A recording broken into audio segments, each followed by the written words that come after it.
you get your headphones in, bud? Yeah. Can you hear? Yes. Louder, lower, more? Feels good right there. Feels good right there? Yeah. Okay, let's make sure that we're all in the screen here. All right. Cool. How's that look? This is new. I haven't done this kind of setup here before, actually. I usually put the table this way. So now I have people actually I have my guest actually facing the camera rather than looking at me. And this is actually better because I can see you guys a whole lot more. Yeah, this is way better. I like this. We're doing new stuff around here. If you haven't noticed, Mark the floor. Mark the floor. That's right, man. That's right. Put some tape marks on there. That's it, man. Old school stuff. So, well, welcome, fellas. Gibby, you already ringing off the hook, man. People looking for you already. Well, welcome, boys. I got Doc and I got Mech. Right. I want to make sure I'm pronouncing it right. And then I invited Gibby over for this one simply because you guys linked up, with the Santa and Me toy drive that we were kind of involved in. And then I heard nothing but Danny was telling me, I mean, those guys are like peas in a pod, man. They do the same things. I remember I mentioned, I go, he's a white boy, but we're like brothers from another mother, We had the same thing in common, That's right. Everything we talked about was like, what? I do the same shit. So that was cool, though, because the way they came out and, they actually called, I think, my nephew, or I talked to him. Yeah, Danny. Right, said, hey, they're actually in your front door. I go, shit, okay, cool. So I thought that was awesome. So they came out of their way to help us out. So at least I can do is show up today, during my lunch hour, and for sure, just to give the same as they do to us, because we're all the same people. I mean, I could tell just by when I first met you guys. So it's like, hey, we run the same way. So hey, at least I could do is give you the hospitality that you deserve. Appreciate that. So on that note, a quick introduction. I got Doc and I got Mech with me over here tonight from Palmdale, and we're with 1776 Patriots of America MC. Okay, and we're all about 1776 Patriots of MC. I like that name, man. Very patriotic. Yeah. Veteran. I'm assuming with the with some the of name. us are, some of us are not. Okay, just be patriotic. Wanting to do that. We support our veterans and we give back to the community. Dope, man. So, yeah, we're gonna dive all into that shit. I'm excited because you and I were.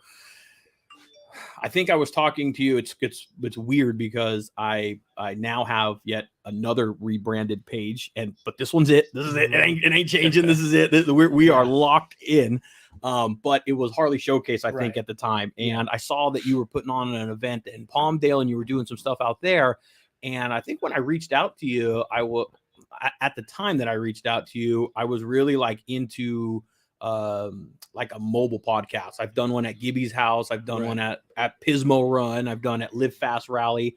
And so like a live podcast has been successful. People like it. So I hit you up about going out there and shit happened that day and I couldn't make it that day. And, lo and behold, it was so random, man, that I was talking to you trying to link that up. And then all of a sudden I'm like, he's coming to drop off toys for the toy drive. That's right. Dude, how did that even kind of transpire? It was actually Jessica. She told me that they had the toy drive going, and one of their major sponsors, I guess, wasn't able to come through this year. And we had our toy drive that we did for the foster kids at Penny Lane up there in Lancaster, and so we were able to collect toys and do that and provide for 100 and something kids. Yeah, I forget the number right off the top of my back, off my head, but we were able to do that, and then with that, we were able to have extra toys. We had so many extra toys still, so we were like, hey, when Jessica hit me up and told me about that, I was like, oh, she's like, you follow them, and I was like, I do. Let me double check, and I looked and I followed Danny's page already, and then I seen yours, and you were part of it, and I was like, yeah, hey, let's go take these extra toys we have to do that. And so not only were we able to give the toys to the kids through the foster care system and everything that we delivered to, we had extra toys, so we were able to come and help you guys out. In need, who were in need, and actually worked out perfect. Came out with they came in a little SUV, and I'm like, oh, shoot, they probably got a couple things. They got about 5 boxes out there, and 3 bodies came out. I go, shoot, you guys packed your shit tight. Yeah, we packed it in. We were trying to figure out how to bring it down, and we're like, oh man, the weather was iffy, so we're like, well, we don't want to put it back in the truck, and then it rained on it or something. So we're like, well, let's put it in the SUV. So, I took my wife's SUV and we just laid the seats down in the back and packed it in. And then we're like, oh, wait, where are we going to sit? So we had the two front seats.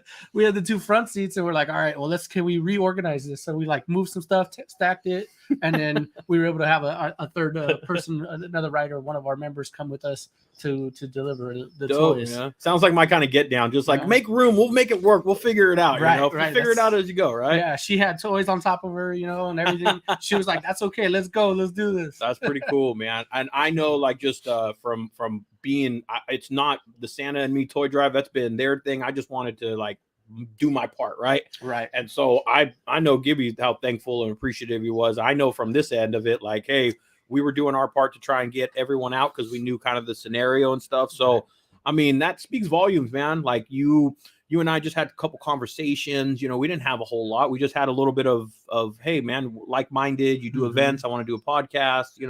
And that was it. Yeah. And then it turned into like a giant thing of generosity. For me, being in the motorcycle community, around Harleys, around Gibby, his family, just this area, this general, the people I surrounded myself with.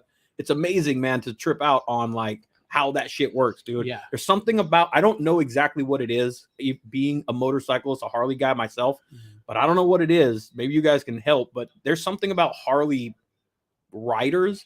They're the most giving people I probably have ever come across. I mean, homeless or kids bike runs or toy. It's insane, man. Yeah. It's absolutely insane. Any idea why you guys, why? What do you think? I mean, I don't know why. I mean, it's just my personality to do that, but every person that sits on two wheels wants to fucking give back to people. It's crazy. It's just the type of people, man. It's just, those are the type of people, and we are lucky to be part of that, and we're excited to do that. You know what I mean? Yeah. When we seen something and we're like, hey, we have these extra toys, we can help with this. Let's do it. And I brought it to my club, and I was just like, hey guys, here's the deal, and they're like, yeah, let's do it. That's dope. And not everybody could make it down, obviously, to do that and stuff, but we were able to have enough people come down and bring those toys, and I know that made a difference when you saw it and you were seeing the boxes and you're like, another box. You're like, oh, heck yeah. Yeah. I was like, wow, that's awesome. I just thought that was awesome. So I had to, take care of them over there too. So I took them to the draft and had some food, and there you go. I'm not going to say, hey, thank you, see you later. Yeah. That's the kind of people we are either. So I know that same way the hospitality was there. So we went to the draft and had some food and stuff. And had you ever been to Santa Paula before that? Like rode through it, been in town? I have been through, but not like hung out or nothing. You know what I mean? I've just been through, cool little town, huh? Yeah, it is. Yeah, especially if you went to the draft there. That's a downtown. That's a historic, area and stuff. It's a cool little town, man. It's got a lot of history, man. Oh yeah, for sure. Yeah, for sure. I think what you're saying about the good bikers, I think is you surround yourself around good people, and that's how you just surround yourself with positive energy, and it just draws good people. It just seems to happen that way no matter what, because people that know other people, and they're all good. Good people invite good people. So that's why I look at it too. That's what I've learned in my older age. As I get every day I get older, sadly, but every day I get older. And in it day by day, you figure out. You've all heard and seen that shit where it's like it's not how many people you have. It's the quality of the people that surround you. You can have 100 people around you that never check on you or just think you're the life of the party, whatever it may be. And then can be 3 people that are just solid individuals. And the older I get, the more I realize that shit in life, Yeah. How old are you, Doc? I didn't even Sunday, I actually turned 38. This past Sunday. No, this Sunday. This coming Sunday. Yeah, this is my birthday weekend. Happy early birthday, man. Happy early birthday. 38. All right. Yeah. Well, I just hit the big 4-0 this year, so you got a couple years to get there. Yeah. And Mech, how old, man? I'm 27. Oh, you're a youngin' boy. You're a youngin'. We got the whole generation. Yeah, shit. I remember. And should we go down that lane for you? No, it's okay. I'm older than them. Listen. Yeah, it's and kids. Mech, you just said you had a kid, and Doc, you got 3 kids. Yeah, I have 3. Man. Yeah. Girls? My oldest is a boy, and then I have two teenage girls. So my oldest is 18. He's going to be graduating this year. And then I have 2 young girls. Well, I don't want to say young, but they're young. Yeah. They're 16 and 14. So, teenagers knocking out of the high school, and then see where they go on to, if they're going to go to college or military or. I'm a little bit jealous, only because you got 1 foot out. You're like already like on the end. You're on the end. You're on the finish line. I started young. Yeah. Well, so this Saturday I'm actually we're having my daughter's sweet 16 party. Okay. So I have 3, and she's going to turn 16, And then my wife, she never had kids of her own, and she wanted kids. And you meet a good woman, and you're like, yeah, I want kids with this one too, Right. And we just had 2 back to back, boom, boom, 15 months apart. Oh. Yeah. 2-year-old, 1-year-old, man. Back, boom. Yeah. That's why I was asking you, Mech. I was like, how's that going over there? Because I'm losing my mind over here right now, man. It's a good thing though. It's as I've gotten older, kids at an older age are different. How old were you when you had your first? I was 19. Oh yeah, baby having a baby. Yeah, baby having a baby. Right out of high school, boom. Had my son, and it was right when I went in the military. So it was what branch, by the way? Army. Yeah. Army. Okay. Yeah, I did 3 years active duty and 5 reserves, and then I did my time over in Iraq. So. Okay. And Mech, I know with the club, our veteran club, are you also military division? I wasn't in the military, but my dad was in the military, and then my stepdad as well. So was born on a military base, grew up around the military my entire life, and then I work for the military, but civilian side. Oh, okay. I have a buddy of mine that he just moved to Texas named Rollo. He was same thing, very similar. He was a civilian. He did 20 years, I think, or something in the Navy or something, or I forgot what he was. Sorry, Rollo, don't kill me. But now he went on and did a civilian job. Man, they paid good money too, huh? Like civilian, like government, like because it takes a little bit to get in there, I think, Oh yeah. It's definitely a process, but once you're in, you're in. That's what I've heard, man. Well, hats off to you, man. That's good stability to have, especially with a newborn, benefits, healthcare, all that shit. It's crazy how when I was young, one more time, 20 what? 27. 27. Fuck, man. Take me back, boy. Take me back. When I was 27, I wasn't thinking like health insurance or any of that other shit, man. And I had a kid, I just wasn't, but that's not my way my mind working. So that's why I say hats off to you, man. You're in a good situation. Good the right path, Yeah, the right path for sure. This year I'll be 6 years doing it. Yeah. Oh, right. Oh, so you got in early.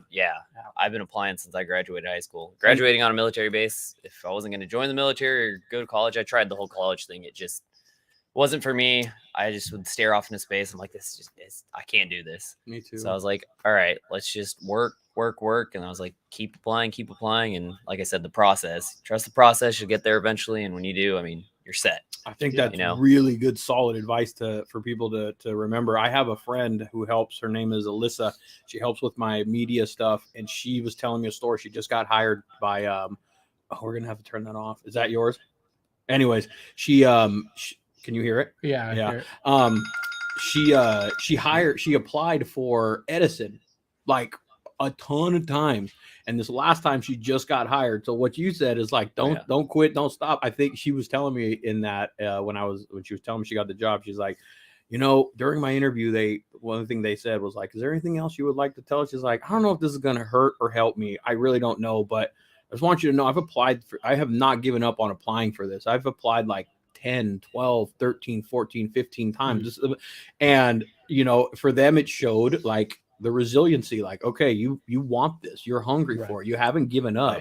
That's a quality that sadly in the newer generation, oh boy, it's rough to come by nowadays. 27 though, you got it down, man. There's some 27-year-olds I know that God, I pray for them, and as soon as I walk away and shit, man, you're like, hey, you got to get together. May the force be with you. May the force be with you. Exactly, man. Exactly. So well, good for you, man. That's stability is always good in a man's life, man. We have, as men, have so much shit that we got to carry on our shoulders all the time as dads, as workers, as just shit, man. So to have not worry about that one, that's a big one to fucking to not have to worry about, man. So a little bit about your guys' stuff in the Valley, though, man. You guys do. I linked up with you trying to do an event, and then I went down your page, and I'm like, holy crap, this guy's all over the place, man. He's doing all kinds of things. Putting Gibby over here to just messing Gibby. We just stay active. That's what it is. We stay active, and our biggest thing is what can we do to give back? You know what I mean? We love riding, obviously, so we're that's why we rode here tonight. You know what I mean? Mm-hmm. And we did a big loop, like I said. We went all the way down to Santa Monica. My choice. Can you explain? Can you tell them really quick? Yeah. I don't mean to call you out, but let's do it. Let's do it. That's why I brought it up. His friend already did, so now it's on the table, right? Exactly. So you sent me the address, and I was like, all right. And then later we talked some more, and then you sent me the address, but it only got the street name and the address, but it didn't show the city. So when I clicked it, when we were taking off at like 5. Left at like 4:30. 4:30ish, somewhere around there. We clicked it, and then I just started following the GPS, not even thinking. I'm like, hey, it knows where I'm going, right? So I'm riding, doing it. He's looking at me a couple times, and I'm just like, what? He's like, okay, like I pointed at the GPS, like he's like, all right, go for it. So we go all the way down to Santa Monica, get off, and he's like, hey, bro, this ain't Ventura. I was like, I know, but the GPS said no here. So we went down there and we pulled over to a gas station. I was like, let me double check the address. So sure enough, I went and I clicked on the conversation we had, and the most recent conversation, it still showed there, but it said Santa Monica. And then I was like, well, let me go back up, because I know he said Ventura. So let me slide back up to where he sent the full address. So I scrolled back up in our conversation, clicked it, and sure enough, it said an hour and a half or something. And I told him, I was like, bro, I don't know if we're going to make it on time.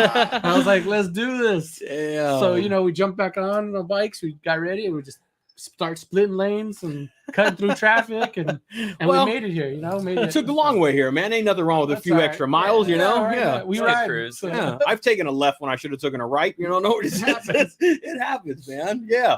Well, you ended up at the wrong beach. You needed to go to a beach, just not Santa Monica Beach. Yeah. It's a nice beach over there, though. Yeah. I assume when you got to the pier, Santa Monica Pier, you're like, this ain't it. Turn around. I didn't even let him get that far. Oh, you got off the freeway. I was like, nah, man, we're in the wrong area. I was about to ask, like, you did like around the 405. You're not like, hey, we're not that. It's that way. Well, he was looking at me, and I kept looking at him. The GPS. I was like, it says to go this way. So before we left, he was like, I don't know if we should ride, because I know a lot of roads are closed down, flooded, this and that. So I'm like, oh, maybe we're going the long way around, because there might be closures over there or something like that. So I'm looking, I'm like, we're still not going to Ventura. I was like, okay, you should have went here or went there. Or I'm like, all right, now we're way too far. This is like, we could have went the long way at least 3 exits ago. Oh shit. Well, that's all right. And nothing wrong with them extra miles here and there, We enjoyed it. It was a good ride. It's a beautiful night out right now. So that the whole ride was beautiful. I mean, traffic kind of sucked a little bit, but that was all right. Like I said, we jumped on, we split some lanes. Rush hour. And you know what? It's going to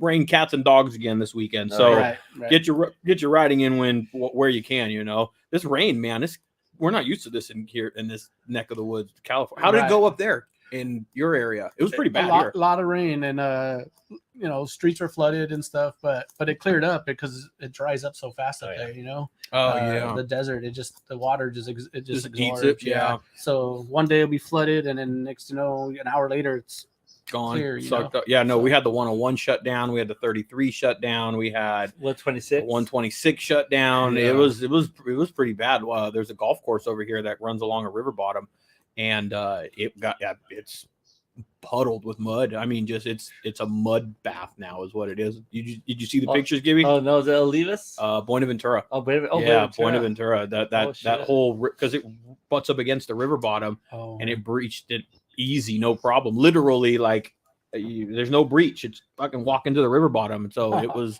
I can imagine how bad it was. It looks pretty bad over there. But hey, we needed the rain. You know what pisses me off though the most about it? I'm gonna tell you. How long you live in California? All my life. Pretty much except all my life. Yeah, and I know Gibby, you've been here forever. Yeah.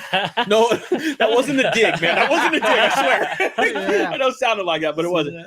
God, I was so annoyed, man. We need this water. We need this drought, and I just see it like flowing into the ocean. I'm like, right? Why aren't we catching this? Why aren't we? What are we doing, man? Why did they make a reservoir like 5 years ago when they knew we had a drought to catch the water? I know, man. For the agriculture or whatever. It's like, I don't understand that crap. And that was that water. You go look at this river that's flowing down here to the ocean. It's still flowing pretty good. There's a shit ton of water to collect, man.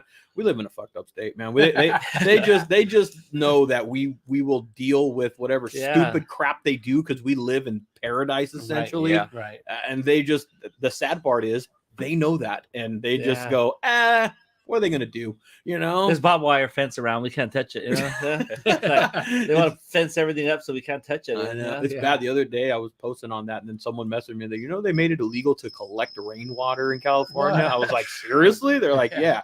The concept, the idea was so that they can collect it, and so that nobody's hoarding it or any bullshit like that. Right. And all I see is a mouthful of a river going out to the ocean. Straight out. Yeah, it's stupid, man, but it is what it is. So some of the events that you do, man, what is it mostly kind of veteran driven? Is it? No, so every April, the one we have coming up, April 8th is our next one coming up, and that one is for veterans. Every year in April, we always do that one for veterans. Where is that one going? And that's going to be at Antelope Valley Harley. And Antelope Valley Harley? Yeah. Okay. Yeah, okay. AV Harley. Okay. Yeah. AV Harley. So we do our events there. They're one of our biggest sponsors. They allow us to use their facility. Nice, good parking lot too. I've been there. It's got a big parking lot. They have a portable stage. They let us use. Oh no shit. They have a big white tent that we bring out and then put tables and chairs up and everything. So they provide all that. That's cool. They're one of our biggest sponsors. Do that. So we appreciate them very much for allowing us to come in and do that and set up. And then we block off their parking lot, and then we bring in cars, do a car show. We bring in bikes, do a bike show. We have vendors, and we just have a good time. We've had a little bit of arm wrestling. Yeah, we had arm wrestling last time. I heard you tell me the story. That's pretty cool. I thought that was really cool. Yeah. It was. I'm gonna move this over. Yeah, may move by the. Yeah. It might help. There we go. I don't hear it now, so that's good. Okay, cool. So yeah, we had the arm wrestling. It was what is it called? Pulling for autism. Yep, Pulling for autism. Robbie does that. It's his nonprofit that he has, and he's all about about giving back for those that are for autism and stuff. And they want to show you, you know what I mean? Like people get to come up and check it out, and they show you some techniques and stuff how to do it, and they've taken it up to the Biltwell camp out, the Kernville camp out. Oh yeah. And they've set up and done arm wrestling there and stuff for that. And like I said, they have some patches and stuff like that for autism. And that goes back to the kids, So we had that at our event, and they hopefully they'll come out again. I'm hoping they'll come out again. And then we've had this time we have the Prestons coming out to do the stunts. It's a husband and wife, and they do stunts on bikes. So they're going to come out and do some stunts. And then you just had the guest that you just had last Thursday. Brennan? Yeah, he came out last time. Yeah, he was out last year. So him and his buddy, they came out twice already. They've came out and done stunts for our events. Coming up on the Harleys, doing wheelies on the road glide and everything. I'm like, bro, that's cool. So can't even keep mine up straight. Yeah, right. Hard enough on two wheels, let alone one, right? Right. So they put on a great show, and we appreciate them coming out because they volunteer their time to come out. Yeah. And they do that for us, and we really appreciate that. So, and then I saw them on your show, and I was like, oh, that's awesome. You know what I mean? Like they're good dudes, man. Oh yeah, very solid, good, humble, yeah, humble people, man. Yeah. And so we were able to have them out, and we have a Blackheart band that normally comes out and plays for us. And they give us a great show, and they play like classic rock and stuff, Sweet. So it's family oriented. So you bring out the kids, bring out the wife, bring everybody out, check out the cars, have a good time. There's food vendors. And then we have our sponsors that help us do that. And so if it wasn't for our sponsors, we wouldn't be able to put on these events. It takes a team, man. It takes a team effort to be able to do it, man. Oh yeah. It's you can do it one man, but boy, Gibby, you've probably been in positions where you're like, it's just me, or gotta have a lot of help. You gotta help is abundant. Sponsors are abundant. Support is abundant. Like you need to have all those things to have a successful event. That's right. And well organized, and you guys collectively probably have put on out, hundreds or whatever it accumulates to. Right. I have done a couple of them myself. And just the couple that I've done, it's a lot of moving parts. It is a lot of moving parts. And that's one of the things that I know that, because myself included, I'm throwing myself in there. I don't think at that at all when I'm going to an event. When I'm going to the Pismo run, Gibby, I'm just like, I'm having a good ass time, man. Right. I don't think about I got my shirt, Right. I don't think about the months of energy and effort and Correct. time and stuff. I'm just there for my few hours or whatever it is, and then it's here and gone. Yeah. That is the understatement, you know, that people just don't think of and or appreciate. All the detail that goes into all the detail, man. You know, like setting up the flyer, getting with vendors, trying to figure out who's going to be what, you know, what cars are coming, because you gotta plan that, because, you know, if you don't plan that, you're not going to have a successful event. You know what I mean? Yeah. So you have to figure out how many food vendors you're going to have. What's the space that you have? How many vendors can you fit? You know, and then you don't want to double up on vendors. So, you know, say you have one vendor coming out doing tacos or something, right? Then you don't want to have another vendor with tacos, because hamburgers or whatever you can. Throw some hamburgers in. So you got to change it up, and barbecue, whatever. Yeah. And then you feel bad too, because you have a vendor hit you up sometimes, and they're good people, you know, and they're like, "Hey, I want to come to your event," and you're like, "Hey, what is it? What is it? What is your product, right?"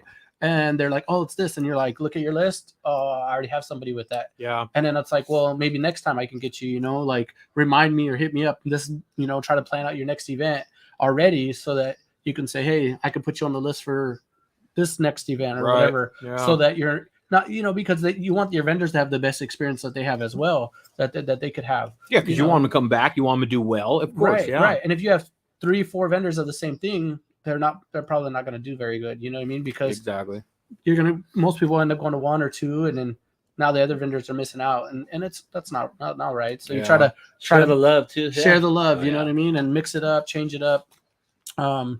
And then, you know, the cars, you know, come out and put on a great show, you know. So this show that you're doing, the one in April 8th? April 8th. April 8th. Yeah.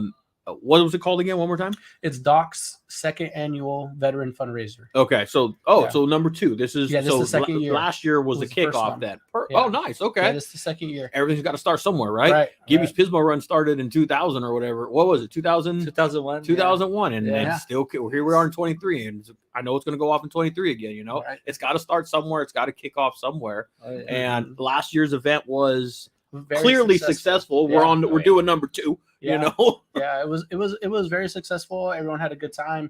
And like I said, we had some good people come out, and it was great, you know. And then what we do with those funds afterwards is we take those funds. Obviously, what it's for is veterans. So we give that money back to veteran programs such as Project Homage to Our Heroes, Vets for Success, Vets for Veterans, those type of organizations. And what they do, each organization does different things. So vets, you know, Vets for Success, they help veterans get housing.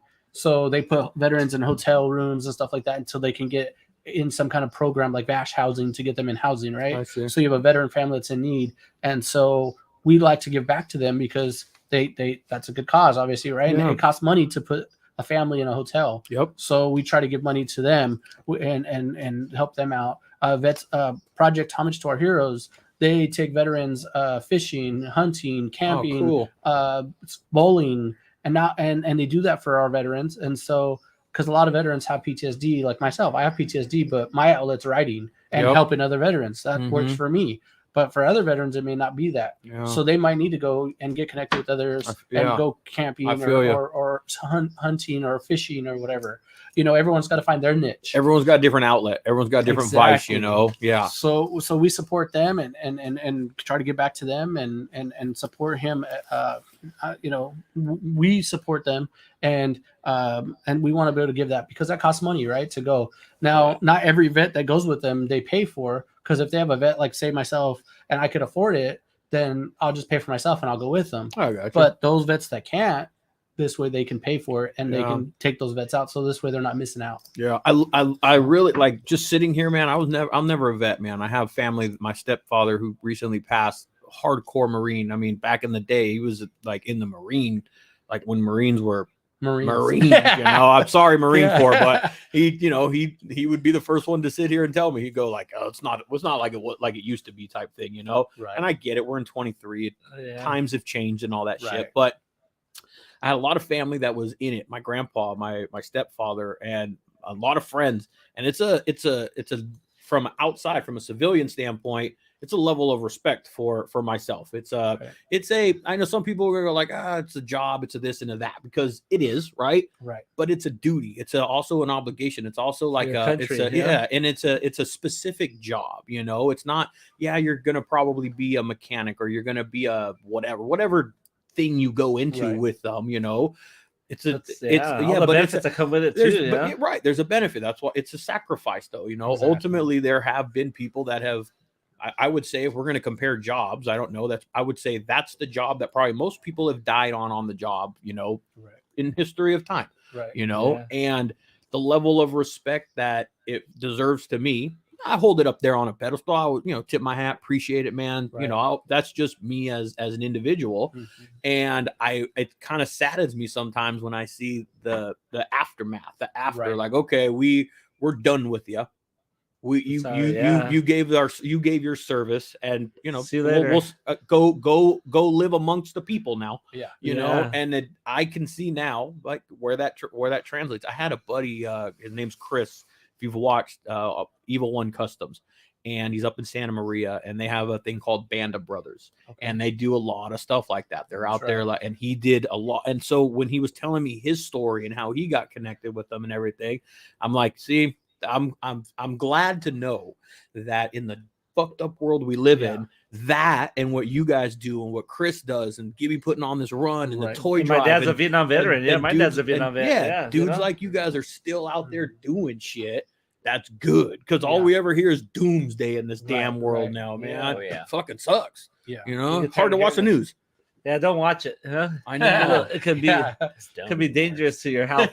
Depressing. It could be freaking depressing. I mean, my friend used to do that to me, like talk a bunch of crap, and then he moved to Florida. He's from New Jersey. And he took out to Florida, and he's all pro this and that. I go, dude, I'm going in my garage and work on my old car right now. I don't know what how you're gonna do, but I gotta put up with this shit, you know. So he stopped calling for a while. It's like, dude, I don't want to hear all that crap. I mean, you make your life what you make it.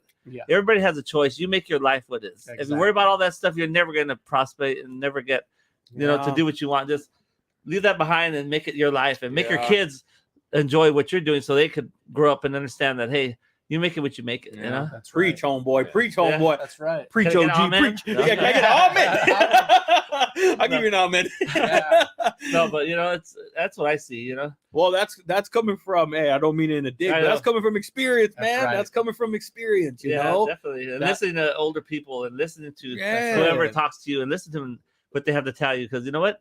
Later on, you're saying, I remember that guy told me that. He's right, too, man. Ain't that the truth, man? So, I mean, that's why I always say, listen to everybody, and older people teach you a lot of stuff. You won't go through a lot of shit if you listen to them sometimes, Yeah. I got 40 years of experience on this earth, fellas, you know. I got something underneath my belt. Invested in. I don't have it all, trust me, you know, but I got 40 years. I tell my kid that. I'm like, hey, I've been on this planet for 40 years.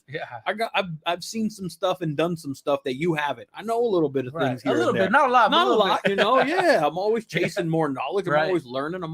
It's when you decide or when you stop learning is when you're like, now I'm fucked. No, to me, you're fucked then. Never stop learning. Never stop growing. You can always be a better version of yourself. You can always improve yourself. Even when you think you got it all, you can tweak things. You can do stuff. You can be a better person. There's so much fucking opportunity there, man. So, Gibby, good damn advice, man. You took me down the dad version of me, man. You brought out the dad in me. Sorry about that. That's all good, man. We're all dads at the table, and we all understand, you know. Yeah, that molds you into a person, man. That changes. That makes you a certain person. Oh yeah, your whole prospect in life, your whole, you know, look how life has changed with a child. I mean, it's awesome though. I mean, it's the hardest job in the world, but most rewarding job in the world. Definitely. Mech's over here like, right. Not right now. When is that going to happen? Dude, it's so hard. Just started. 8 months, man. Yeah, I mean, I'm only 4 months ahead of you for the youngest one. 5 months. She just turned your birthday in when was your April? Yeah. April. Okay. Yeah. 1 year old, man, coming up on that. Crawling. Yeah. Oh, yeah. That's once they he's crawl. He's trying to walk too. He picks himself up. He walks around the couch and everything. And I'm like, forget it, dude. The crawl. The best part was when they can't move. when you could just like put them in like a blanket, and you're like, okay, the only thing you can do is roll. Right. You can't put them in a walker. Then you're like, that's the best. And then once they're mobile, Forget it, dude. Baby proof the whole house. And we just watch had the to corner rearrange our edges. living room. Oh, yeah. Our living room before, like he could get out here, Yeah. so we had to move the couches around to where it's like, cool, you can leave here, and that's it. This is your only outlet to get in or out. Yeah. We could block that easy. So Yeah. That's funny, man. I hate to say I have to go back to work, but Hey, I had to dude. be here. Yeah, I No appreciate problem. you. I appreciate you guys coming. By the way, just Thank you. Gibby came by just on his lunch, or you guys Yeah, didn't bro. know, he Yeah. could just cruise by on his lunch. Exactly. I have an Yeah. hour lunch, and it takes me 10 minutes to get here and 10 minutes to get back. And Yeah. I just want to say thank you guys again. Hey, definitely. Thank you. Really And appreciate we'll it. stay I'll see you in connected and let April. us I'm going to know. go to your show in April, so I got to pre-register. Yes, sir. My nephew did already, so Okay. I think Ray might even want to go in April. The We're 8th. coming. Oh, Ray's coming. So we're Yeah, gonna be setting up. So we'll have We're a good little. throttled roots now, baby. That's Throttled right. We're coming Yeah, as congratulations throttled to you roots. guys and my Yeah. nephew and Ray and Yeah. Joey that you guys are starting a new thing, and Yeah, I'm excited for you guys. And I appreciate. I want to Gibby. sit there and watch and see how prospects and everything exactly with you guys. I'm following you Yeah, guys, That's and right. I see all the stuff you guys are doing great. And keep it up. And we'll see you guys in April. All right, get on that. Have a energy, safe ride Gibby. home too, you guys. Yeah, ride Bro. safe. All right, Gibby, ride safe, man. Okay. Thanks for cruising over, man. Thank you. All right, Nice to meet you, huh? All right, take care. Thank you All very right, much. brother. I appreciate it. turn this one off here. All right. You got everything, Gibby? Yeah. Yeah. Well, thanks for cruising over, dude. Oh, Let me go. Let me say bye to this guy, man. Yeah, definitely. I don't need anyone. Break up the stuff, man. All right, man. Good to see Keep you. on doing good things. Yeah. We are, man. We're gonna take it over, man. What's up, everybody? While you guys are out there, while he's cleaning up, he's stepping out. But I just want to say what's up, everybody out there. I see some people hopping on there, so just I want to say hi to everybody that's hopping on. I appreciate you guys watching the show and watching us on Instagram Live. So I just want to say thank you guys for hopping on here and saying, checking us out on Instagram and on the YouTube right now. Fuck yeah, man. Yeah. Go ahead, host it up. Take it Hey, over. no problem. I just figured might as well. No, Why you dude, doing it? Help out. This is just a That's how it straight is. up fun time. So Gibby just popped over. That's right. Just that's how it kind of is in my garage here, dude. My Yeah. buddies will come over. I try and I'm gonna try this. Something I'm gonna try and do more of this year is just leave this stuff. I'm able to leave the mics and stuff over here on my other toolbox. Right. And I think I'm just going to leave them a little bit more out so that when my homeboys come over, I just hit boom. Good hit. Yeah. I'm And ready just to fuck go. and just fuck with it. Like Right. conversations are conversations Yeah. and conversations equal content. So I'm yeah. going to try and be better about that. But because that's how it goes around here, dude. My friends come over. We fucking, you home? Yeah. Got a beer? Yeah. What are you working on? I need help doing this. That's this environment. That's this garage, man. It's Yeah. just it's a gearhead type of place, man. So tell me about the switch of the name. Yeah, man. I'm So, it's been so I'll give you quick history of it. Right. For me, this page started as Harley Showcase. Right. And when it started in September, shit happened and I lost that page. I lost that name.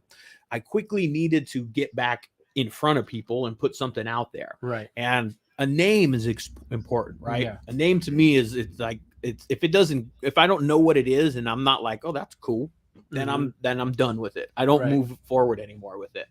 And the name that I used, which was the Garage Life, which is weird to talk about it in past tense now, to be honest with you, but it's the name that I used, the Garage Life, was exactly what I said. Yeah. This is me. This is Exactly. my man cave. It's detached from the house and all that shit. Right. I can escape a little bit. I can quiet, work on my bike. This is my spot. So the Garage Life, because I live in the fucking garage. It just was like, oh, that's it. Okay. If you're in the garage, you're, working on your bike, doing whatever. But when I did it, it was a rush. It was a this, it was a that. Mhm. And it worked, but never fucking punched me in the face. It never Right. like smacked me. And I never put effort into a design or a logo or any of that crap, not crap, but the stuff. I never put any effort into it. And I always had it in the back of my mind, rebrand this. I need to come up with something. I need to figure it out. And me and my boys and, Danny and Joe and Cody, we kind of just came together. I had this concept, this idea. I hit up Joe about it at the swamp meet one day. And I said, hey, I got this idea. What do you think? And he's like, fucking, hey, yeah. Hit up the next person. You down for this? Yeah. I think we can add this person. I think we can add Cody. You might be able to help out a little bit with this. And it was just turned into, okay, you can fuck with this. I can add to this. You can add to this over here. Right. And collectively we can put what we do, because this lifestyle, this culture, this stuff that we live and kind of do, it's all of us, the four of us that it's what we grew up in. You know, we're rooted in this shit. I grew up around lowriders. I grew up around all that shit. And so we kind of got together and we were brainstorming and thinking, and Throttled Roots hit the table. And I'm like, when we heard it, I'm like, dude, I think we just, because we had spit. I honestly, now I don't even remember what we were throwing out before. And when we hit it, we just hit. I'm like, that's it.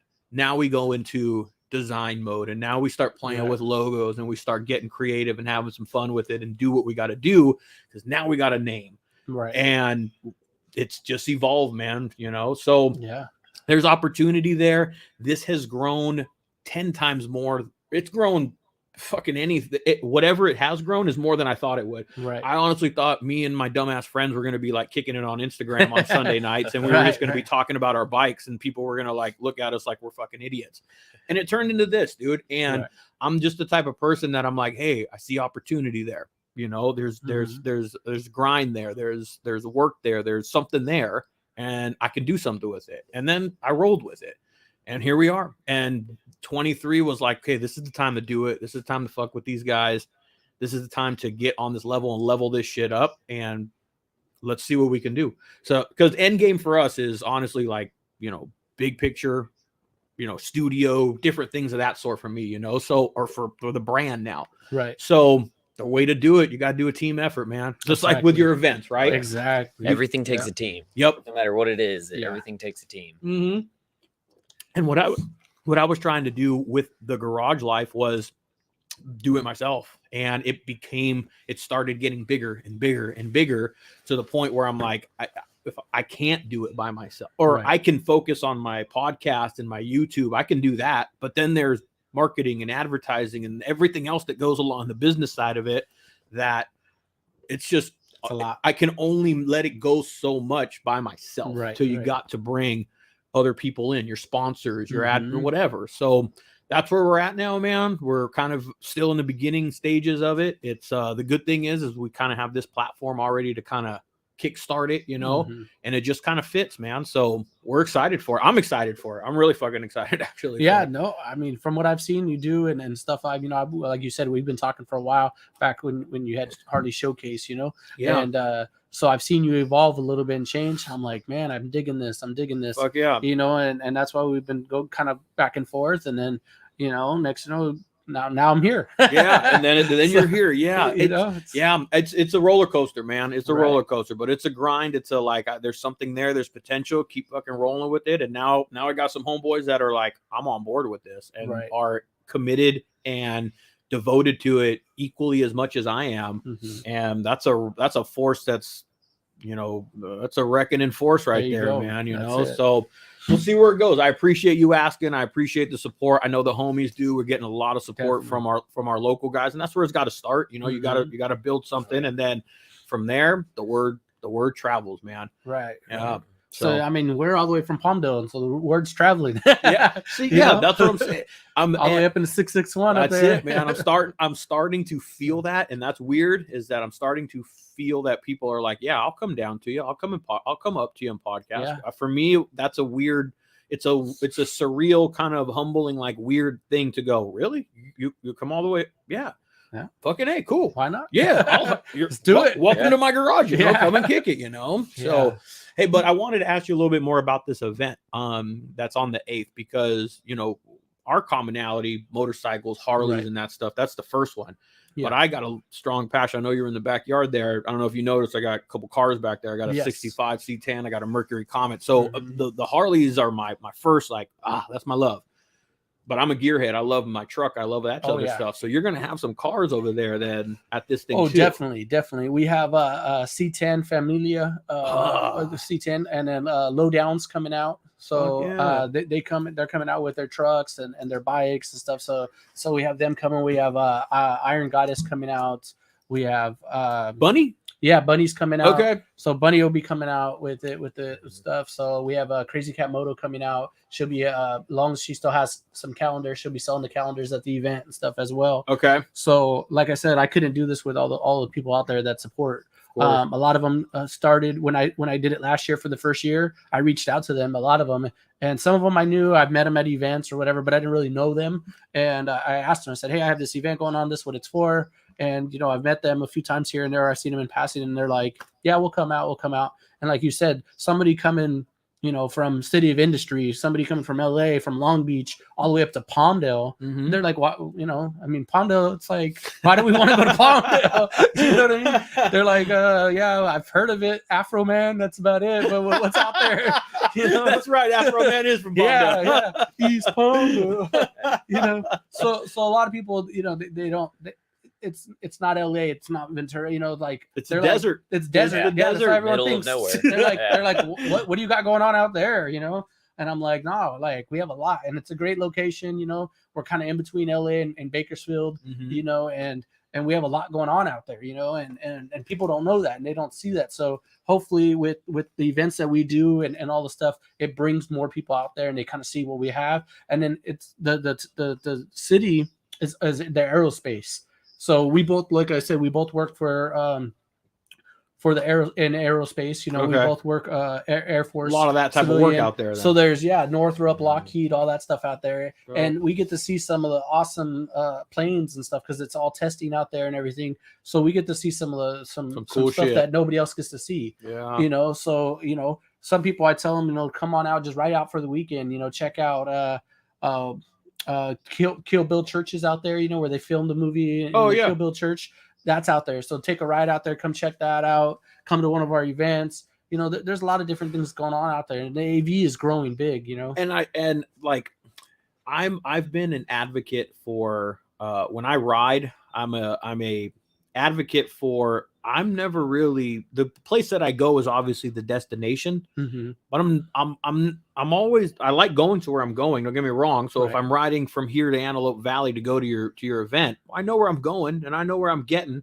But for me, what I enjoy the most is between leaving my house and getting to the event on the damn motorcycle, and it doesn't necessarily for the people that, what's out there? What's there? We're in LA. There's a lot out here. Yeah. There's a lot to do out there. Right. And there's probably a lot to see in a city, traffic, but there's not open roads like we have. The desert. I think a lot of people I definitely know underestimate the beauty in the desert.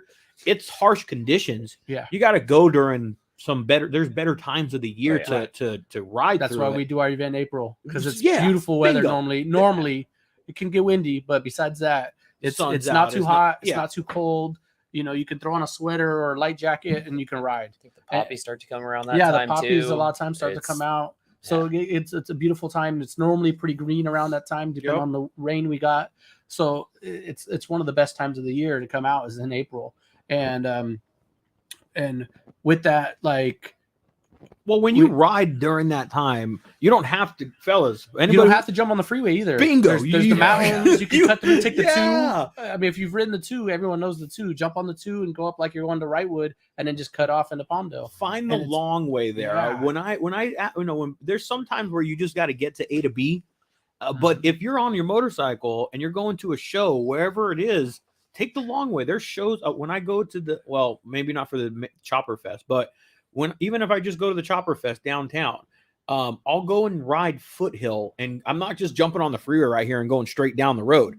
I'm going to go ride foothill, take a little like foothill style road, maybe go dip downtown, maybe circle around. I'm going to just go look at some shit and take a little bit of a ride. I'm not like, okay, I'm going to the show. Right. The point of getting on a motorcycle is to see some shit and enjoy the ride. Yeah. You're supposed to be able to relax and have a good time when you're sitting behind the fucking wheel of the bars, If a motorcycle is simply a mode of transportation to get you from A to B, get rid of it. You got it for all the wrong damn. Well, unless you're on a budget and you got to commute. Yeah. I get it. Yeah. But if it's your weekend thing, you're like, we're going to the rally back home. We're going to here back home. Right. Yeah. Enjoy the ride. You're not in. Yeah. Exactly. And the shit that you do, with your brothers, with your friends, like, the other day we were just up at the Cross, man. We were just filming some content, shooting some stuff, and we went up to the Cross over here in Ventura. We grabbed some beers. Shit, we're on top of the town with our beer, and we're just having a beer. That's it. We didn't even leave our town. We were just kicking it and chilling. There's shit like that. You don't gotta just ride A to damn B. You know, shit. You guys went to Santa Monica before you came here. For Yeah. Right, not on purpose, but hey, it was a great ride. You know? That's good. That's all that matters. Another 60 miles, big deal. You know, no big deal, man. It's a good thing I'm not on the Sporty anymore. We probably wouldn't have made it. You had to stop. You had a Sporty before? Yeah, I actually got hit. Still does. Hit with you still got it? Yeah, but I rebuilt it. I did a 8-over front end on it. Yeah. So it's all choppered shit, out. that thing's chopped up. Yeah. That thing's way up there. I had to weld the kickstand to give it a little bit more length because it would be all the way like completely sideways. Make sure your weld's good. You're right. No, that thing's raked up there then, dude. Oh, yeah. Yeah. Did you like do a little smaller peanut tank or same tank? All that I shit? might end up doing that eventually and changing it out, but first thing was I had to put new forks in. I was like, if I'm gonna do it, I'm gonna do something crazy. Let's do some 8-overs on there. There you go, dude. Did some 8-overs and was like, all right, cool. Took it for a little putt and now it's sitting. I gotta do a little bit of stuff to it. How's it feel with 8-over? It's out there pretty good. Oh yeah, I feel like I'm on top of the world because you sit so much higher up and you can like see everybody and everything. It's just like I don't know. I feel badass on it. Every time I'm on it, I'm like, I'm the king. This is badass. Yeah. It does kind of suck if you're on a hill because I'm like tippy toeing. I'm like, okay. Yeah, it's fun to ride that bike. Yeah, that's cool. Definitely fun. That's what a bike's supposed to do, you know. A bike's supposed to make you feel a certain damn way, you know, regardless of I got this bike to make me feel that way. I got that bike to make me feel this way. That's the beauty about having two. You saw the one out here. Right. I got it through my dad's passing. And then I got that one right there. Yeah. That one I get on and get the fuck out of my way. I want to race everybody inside. Okay. I get on my old man's and it's fucking like, oh, wow, look at that bird. You're like, I'm just fucking cruising, you know? I'm just, it's a different mindset, you know? And when you have a chopper and then you have, what was that, a Road King? Yeah. Yeah, Road King. They're different rides. They're different styles, you know? And that's why when people ask, like, well, what do you need more than one bike for? For that reason right there. Different feels. For that reason right there. Yeah. Why do you have more than one pair of shoes? Because you fucking run and you go out looking nice and shit. Right. Okay, I ride hard and I want to cruise. You know, there's two different fucking things to it. So, but the car show, I'm excited for that. And that's going to be because that'll be a nice blend. You'll also have the motorcycles, and it sounds like the people that are coming and the I know that their style of bikes. So it sounds like you're going to have a variety of motorcycles across the board, and then in addition to mostly hot rods. Are you seeing newer variety. stuff? We do Corvettes, all kinds of shit. Yeah. So we had the what is it? High Desert Corvette Club come out last time. We always one of our clubs, the clubs that come out and always support us is Ruthless Squad. They do imports. And they deck them out. They're nice. And so we have the imports come out. Then we have High Desert Classics come out. We have last time we had what was the one? I can't think on the top of my head right now. But you're gonna have a lot of different car clubs come out. And then we had a lot of people that are independent. You know, they just have their car and they just want to bring it out and show it out. Yeah, and hang out. And we appreciate everyone that comes out and does it. You know. And they have some beautiful cars that come out. You know, my buddy Bob has I forget what year, but he's got a white truck and it's restored beautifully. Nice. And he won last time for the best truck and everything. So you guys have categories for the show or for the cars and everything. We have categories for the cars. We have categories for the bikes. This year we're gonna do one just for the females. It's going to be the Iron Goddess Award. So she's going to help choose the female bike to win. Cool. For that. So we'll have a category just for the females as well that can win. And then we'll have from the bikes, we'll have different categories as well, different categories for the cars. And then we always have a deepest club. So whatever clubs that come out and stuff, the deepest club, we're trying to figure out who has the most, and then they get something for being the deepest club, coming out and supporting. A little way to get a lot of people there. Hey, it works, you know. So hopefully everyone comes out, brings their club, come represent, have a good time. And you know, we'll be counting how many heads that are with you, so we can kind of, you know, see who has the deepest and win that trophy, and they can take that home, you know, and or to their clubhouse. And we just, you know, we appreciate everybody that comes out, and it's always a good time. Good. A lot of clubs come out and support, and it's a good mixture of people from different areas, different styles of bikes, like you were saying. Some of them are like the Viklas, you know, and they're all decked out. Then other ones are totally raced out, like they're about to take them to the track, and you know, whatever. And it just depends on their style, and and that's okay. You know, come out with what you got. Show us what you got. We had some rat rods come out. Like he was talking about his sporty. I have a sporty and it's more rat rod style. It's spray painted. It's I like it's, that. you know, There ain't nothing wrong with grungy, you know.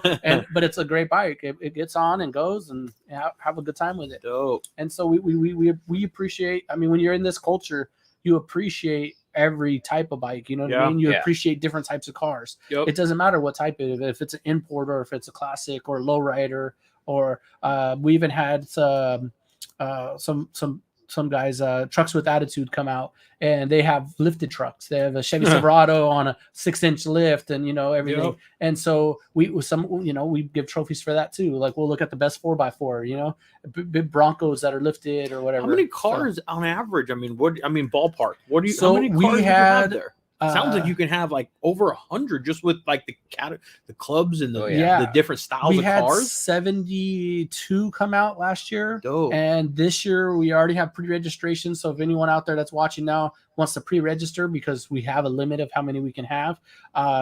So pre-register ahead of time so you can guarantee your spot. Gotcha. But we had 72 last time, and right now I think we're already over at like 30 or 40 pre-registered. And that was 72 registered. There were still people coming in their classic cars or their souped up cars and not staying in where they're, you know, trying to go for a trophy or whatever. They're just rolling through because they're like, oh, there's an event. Right. Like, oh, I didn't know about pre-registry or try to register. They're like, I just want to show up.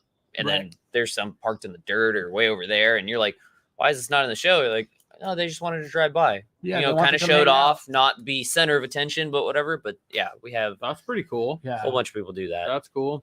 I do that. I don't know if that does anything, if that detours from the people that did, but maybe for this one you just mark off like 5 spots for people like that. Hey, bring it over here, show it for here, you know, park it here for the hour that you're here, and then take off. You know, right. Just a little section for I don't know, just spitballing ideas and shit. It's always good ideas, you know, and we had some Volkswagens come out last time. That's dope. So old school bus all decked out. So everything. I mean, you got it's not like one particular thing.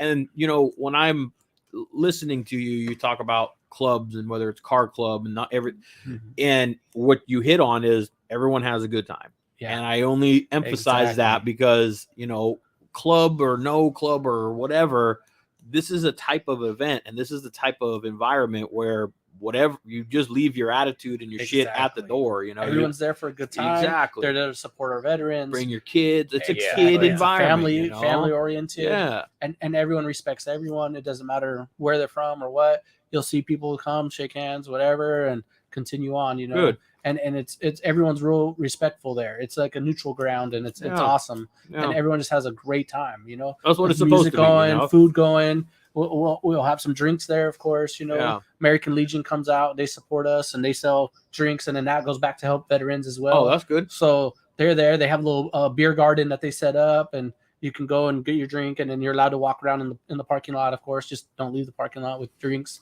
you know, so that they don't get in trouble or nothing. But you could be right there at the event, drink, have food. And sounds like a good time. It sounds like music, bikes, cars.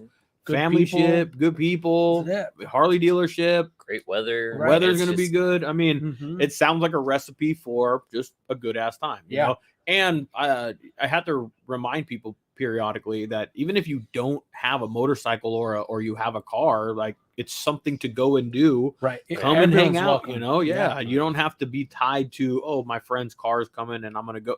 Like it's an event for everyone to come and just like, well, I want to see some cool ass cars and a cool ass motorcycle. And I'm sure Antelope Valley would love for you to buy a Harley Davidson while you're in. Right. Definitely. I think there was like 3 that people, it was like 3 different ones that they sold while we were there last time. Oh, cool. You know, so they ended up selling like 3 bikes that day. And so they're like, come on back, Doc. Yeah. They're like, hey, it was a good day. You know, and they're good people there and they work with you. You know, I bought my bike from Antelope Valley Harley and they treated me very well. Dope. And speaking of, what are you riding? I ride now. I just got 2022 Street Glide. Oh man, Street Glide. It's like the package tour. It's like the. So I added the trunk to it for my wife, you know, and everything. Okay. So I changed out the seat. I got the hammock seat, and then I added floorboards for her in the back, and then the trunk as well. But it's the Street Glide Special. That's got the 114 in it, so it's got plenty of power. It's and it's a 2-tone, so it's called Crimson with Vivid Black. So it's a 2-tone on it. Nice. I like that like older look. You know, it's kind of like the old school. So that's brand new then. Yeah. So what did you get rid of? I used to have a 2007 Street Glide. We had the 96 motor in it. So, but I was getting up there and miles. Do you hear that? Or am I hearing something? No, I hear a little something there. Something's a little staticky. But yeah, it was a 2007 Street Glide, and you know, it was getting some miles on it, and it was time to get something newer. So I went ahead and traded mine. Oh, it's that one there. Jump on that one. So I traded the 2007 in and got the new 2022, and it's all got the vivid black, so everything's blacked out on it. And you can just pull it over. I already put some. I already put some there you go. pipes on it, you know, and everything. So it's good. You know, it sounds good. I mean, you heard it pulling up, and it rides real smooth. It's good and comfortable. And, nice. You know, the sound system's way better than my 07. You know, it's got touchscreen and everything. You know, Man, I don't have with the young kids. I don't have motorcycle payment money. I got a kid in freaking private school. But you got a beautiful one there. Well, thank you. Yeah. There. Well, I'll dump more money into that thing than it's ever fucking worth. But you enjoy it. That's all that matters. I do. I beat the crap out of it. What year is it? It's 2008. Oh, really? It's a 2008. Yeah. I put the new fairing on it. Yeah. I put the new bags on it.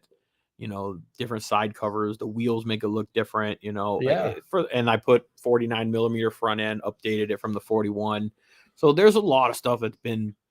That's what I'm saying. It's basically a new bike. I've spent so much stupid money on it. I'll never ever get it back even close or anything. Right. But it's my toy. I would love to sell it, and it's a trip, man. I was actually talking to a buddy of mine that Anthony had him on the podcast, and these little skinny tire baggers are becoming popular. They are becoming the Dynas and the FXRs now because the baggers are so like hot and the baggers are so like a big deal. Right. And everyone's obviously on the new one. So you go to Neptune's or Rockstar or wherever you go and you see everybody on a new performance baggered out, you know, brand new thing. Mm-hmm. And now, so the trend is, the fad is like, okay, well, and if it's not, I fucking spilled the beans and I'm telling everybody, is that everyone wants to, I want to go for the older style one now. That's the new, like the Dyna is the fucking Dyna bro. Now it's the skinny tire bagger bro. Yeah. You know, it's a thing now. I've seen it. It's here. Yeah, it's here. I was waiting for it. Yeah, I was waiting for it. So, but it's a fun toy, man. I like it. That's why I was saying I got that one to fucking go and like race everybody. I was trying to race a Porsche the other day. Got fucking smoked. First of all, I wasn't even ready, but I just really was like fucking with the guy. I'm like, I really wanted to just see this thing, what it's got, like how fast can this thing go? And I was like running down the 33. I was like, bop. I was just I was right next to him, just rapping on the engine, like, come on, man, come on, like, and he wouldn't go for like a good 30 seconds. I'm like, I guess he's not going to go. And then all of a sudden, I was kind of like just messing with it a little bit, but he was behind me. And then all of a sudden, he just bat out of hell took off. And when I saw him go, I'm like, fuck yeah, man. That's what I was fucking baiting you for, man. That's what I wanted out of the whole deal. But fuck, that thing was stupid fast, man. I bet. Fucking gone. But nothing. Yeah, that thing won't stand a fucking chance. So.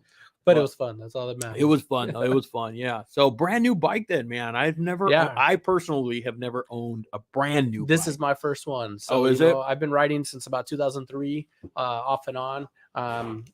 Mostly on, then off.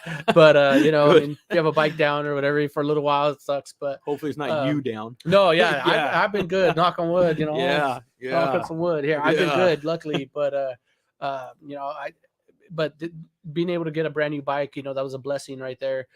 Giving back, you know, like Gibby was saying earlier, you're giving back and helping other people. It comes back to you. It really does. I was due to just doing everything, and life's been going good for me. And you know, I was able to buy a new bike, and I had some help from some people, some family and stuff that see what I do and everything, and they blessed and helped me with a down payment, you know, and put money down on my bike, and plus my trade-in and everything. So I was able to do that. And then, you know, my wife, she supports everything I do, and she's like, look, you know, we were actually talking about either a new truck or a new bike. And I love trucks, don't get me wrong, but I'm on my bike way more than I'm in a truck. So she was like, well, I think you should get the bike. And I was like, you know what? I think you're right. And I was actually originally looking at the Lowrider ST. But nice bike also. Yeah, beautiful bike. And I was like, oh, this is going to be great. It's going to be fun. And then we went and looked at it. And my wife's like, if you ever want me to ride with you, that's not going to cut it. Yeah. And she's like, I mean, yeah, I'll go with you like around the block maybe, but any real riding, that's not going to be comfortable for me. Yep. So I was like, you know what? I think you're right. And so I started looking around at Baggers, street glides, because I already had a street glide. I love street glides. Nice. Especially I'm short. So, reaching for a road glide, I feel like it's so far away from me. So I like the street glides because it's closer up, because I don't know, maybe it's just me, but I like that it's all right there to me. Yeah. And everyone has their preference, Right. That's why they make more than one model. Exactly. Right. So I was like, let me look around and check it out. And then my father-in-law was like, well, which one do you really want? Which one do you really want? And I was like, that one over there. And I was like, but I can't afford that, And so then I started looking at some ultra classics, some used ones, 2015, 2018s, which are beautiful, great bikes. Yeah. Cheaper price, so I could afford it better. And next thing you know, he went in and talked to the salesperson and finance and stuff, and came out and sure enough, they told me, they're like, pick out whatever bike you want. He helped you out. And I was like, he helped me out? What do you mean? He put money down. He put it so I can get the bike I wanted. Got you there. Yeah. Fucking name, and man. he rides with us as well. He's our sergeant of arms for our club. And he has a 2020 CVO. So he's got a beautiful bike. And, he's like, I want to buy a bike that I don't want to do nothing to it. So he bought a CVO and he just put exhaust. And that's basically it. And it's a beautiful bike. And he rides, And now with all the new bikes out, he's always looking. He's like, well, maybe I need a new CVO. I'm like, oh man, come on. Yeah, he's looking around. And he's like, well, this has the, what does this have? 114? His has the 117. 117. And he's like, well, now, the STs come with the 117 or this or that. He's like, now it's just a common motor. He's like, I need to go bigger than that. Maybe I'll get a 131. I want to be bigger than everyone. And oh my God. I'm waiting. I'm giving it about 2 years. He's going to go trade that in for a new CVO. Or get a 131 put in it or something. I'm a firm believer that if you buy a CVO, you buy a CVO for being a CVO. Yeah. And you kind of just, if I ever buy one, I personally, I don't foresee myself, maybe a used one, like a very old used one. They're pricey. Fucking A, man. They're like 50 grand now, aren't they? Well, my street glide is 40 grand. You know what I mean? Dang. Yeah, exactly. But with the down payment, trading my bike in and stuff. So, and they knocked some off, they took some off. So it was like 30 something, but either way, but 40, still it's up there, man. And, dude, but I love it. I love it. And I'm glad to have a brand new bike. I'm blessed to have that. You've been on a Harley for a while. Yeah. Oh yeah. Okay. And you've been on a Harley for now how long? Really not that long, actually. Okay. Probably about 3 years. Yeah. 3 years. Because not actually my too first long, Sporty, actually I bought it from him. Yeah. Okay. He seen that I was off a bike for a year and he goes, nah, we got to get you on a bike. He's like, come ride the Sporty. Not telling me he was going to try to sell it to me or anything like that. Rode it. We did a ride and he goes, so what do you think? I was like, I like it. He said, all right, cool. You want to buy it? I was like, well, I don't really have the money or whatever. He's like, I don't care. Can you afford $100 a month or whatever? He's like, or even if you can't do it that month, whatever. Let's get you back on too. Got to. He's dope, like the smile that you have ear to ear after just the small ride we did on the Sport. He's like, it's your bike. I'm not even taking it back. So like, you can pay me for it. You cannot, but whatever it is, it's your bike. And I was like, what? And he's like, man, that's cool, man. Definitely blessed to have him in my life. That's dope, man. man. Like he said, he always gives back. And so you're new. You're relatively new to the Harley realm, then. Harleys, yeah. I've rode. Doc, you've been. You said 03? Since 03. 03. So 20 years. 20 years, and it's always been Harleys. No, it wasn't. But I've done the sport bikes. I did that when I was younger. When I was in the Army, I had a Ducati. I had a CBR 1000. So that's what I was gonna ask. Yeah, that's what I was gonna kind of like, because you're new to it, Mech. You're seasoned in it. I would say I'm seasoned in it. And Harley, because we're talking about the price. Oh yeah. I'm sorry, Harley. I love your brand, but that's what you sell, and that is a brand and a fucking lifestyle. Yeah. Because I'm telling you, and that's why I was like wondering what you may chime in, because the bike itself, I'm sorry, Harley, it's a piece of shit right off of the floor in comparison to other bikes that are out there. Yeah, you got to modify things. It's everything. it's when you look. I mean, and I don't mean that like it's a piece of crap, throw it in the trash. Right. No. I mean it in the terms of you do have to do stuff to it automatically. Bars. It's almost an impossible bike to just go, this is cool off just with the position of the handlebars, the seat position, all these different things right off the floor. It just doesn't feel right. Where like a sport bike, a Ducati, a cruiser, it's ready to go. They're like, this is ready to go. This is ready to go. You might add an exhaust to it, but not all the time. I see bikes day in and day out, the sport bikes that have just stock exhaust, but you see every Harley always has a different exhaust or a different intake, something. It's something. Does with that said, it's kind of weird, huh? It's an odd thing to own a Harley because you're like, well, yeah, I'm gonna have to spend a lot of money on this thing. And you will, you inevitably will spend a lot of money on a Harley. And that's why it's like it's a lifestyle, it's a brand, it's a culture that they sell, they do. And we bought into it.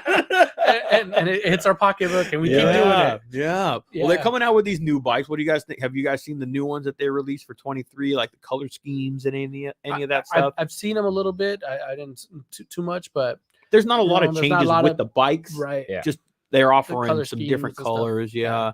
I think there was something that caught my attention. It was a standard though. It was something in a standard model.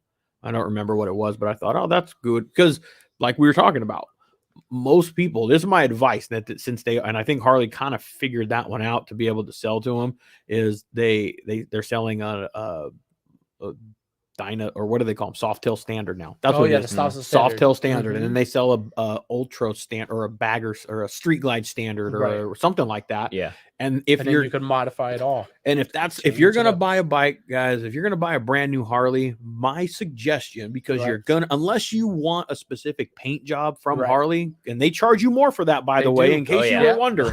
In case you were wondering, you want something other than black, price goes up. Yep. Yeah. If you do, and you plan on painting, and you plan on bars, and you plan on changing the seat, and you plan on changing the exhaust, which 98% of Harley riders do, go buy the standard one. Put everything you want on it. Yeah, and then take it to the swamp meet and get $5 for each one of them or something. For the parts that you take off. But it's Harley's a kind of an interesting. But I love them. Because there's no other bike. You know why? There's no other bike that replicates that rumble, that sound, that badass. I don't know. When a Harley goes down the street, everyone's like, that's a Harley. When a stinking Honda Gullwing goes down the street, you don't even hear it. You're like, you didn't even know him by it. Yeah. So it's the lifestyle, man. But I love it. I love it. We live it. Look at what I'm doing here now because of it, So I owe a lot to it. Yeah. I'm not talking shit. I owe a lot to it. Yeah. I do owe a lot to it, man. Definitely. So, well, what's next? Is there anything in between now and April 8th for you guys? So we have a couple things that we will be doing, some smaller things. Like we have a birthday ride coming up. We're doing it for a little boy that's his birthday's coming up. His family, we were doing the toy gifts and stuff. His family reached out to the Palmdale Elks Riders, and we support them, and they support us. And they gave some toys and stuff to him. And his birthday's coming up, so they actually just hit us up about coming to do a birthday parade for him. And we did that kind of during COVID, where we would go out and we would all go on our bikes and go show up and ride around the block for these kids for their birthdays. And so we're doing that for him for his birthday because he likes motorcycles and stuff. So we're going to go show up. Well, I'll probably grab a little gift or something and drop it off for him and, take some pictures with them or whatever. Make sure that kid feels special on his birthday. Oh, man. That's good. So, that's good, man. So you guys are staying more. It's not just the event. It's April 8th is the big one, but you guys are actively involved on a regular basis. We get no sleep. This guy's always go. I'm like, let's ride, man. Let's ride. What can we do? 7:00 in the morning. Hey, you ready to go? Yeah. Fuck you. You want breakfast? Shove your breakfast up your ass. Coffee first. God damn. Yeah. Are you an early riser, Doc? I am. I always have been. In high school. Is that the military background in you? Well, I played sports, so you always had to be there early. I wrestled in high school and stuff, so you had to be there early for weigh-ins and stuff. And so I was always there early. Then I went into the military, So I was always up early, and then my job, I get up early, you know, at the Air Force, you know, working civilian side. We got to get up early. I go pick this guy up, and we work together, like I said, and so we carpool into work or whatever, or we'll ride into work with it if it's good weather, you know, and stuff. You guys spend a lot of time together then. You guys are around each other then. Yeah, just about every day. Yeah, we see each other all the time, and we ride together, and we do a lot of events together. You know, it's a family. You know, all of us, and we can do it without everybody in our club. Each person in our club brings something to the table, and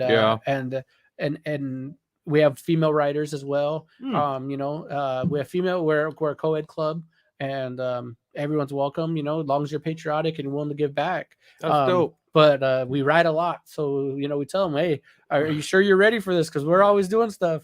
And it becomes their lifestyle, and then they're just like, man, you're always doing stuff, like, and they enjoy it, you know. Not saying you have to be at everything, of course, but we are. Yeah. We're at pretty much everything all the time, and sometimes I can't make it myself, but the club will be there, and they represent, and they do it, and it's your vice, it's your outlet, it's what you need, like you touched on earlier. You deal and suffer, however, whatever the terminology is, from PTSD, and that is your, like, keep me sane, keep me level, keep me fucking. Some people need wind therapy, man. Some people need therapy. Like you said, fishing or bowling or whatever it is, you know. But around here we like to call it throttle therapy. You see, throttle therapy, throttled roots, baby. Throttle roots. You know, but it's good, and it works out. You know, if I don't ride for a couple of days, which doesn't happen often, but if I don't, for some reason, my wife will tell me, babe, you need to go ride. Like, she sees the difference. She's like, go ride. Like, even if you're just riding around the block, or like go for just for a little bit, and like, she's like, go ride. Like, she's like, you need it.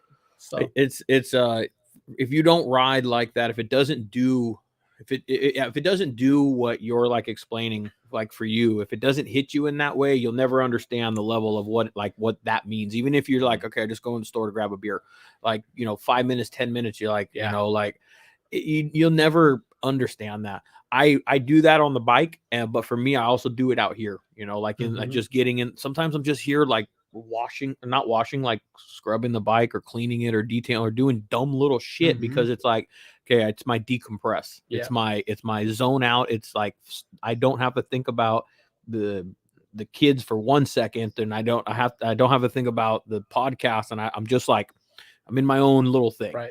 And that's what motorcycles do for me. You know, so many people. You know, everyone's reason to ride a motorcycle is different. You know, for some it's just I want to be cool, and some it's I want to just have something to do once in a while, and some it's ride thousands and thousands of miles. States.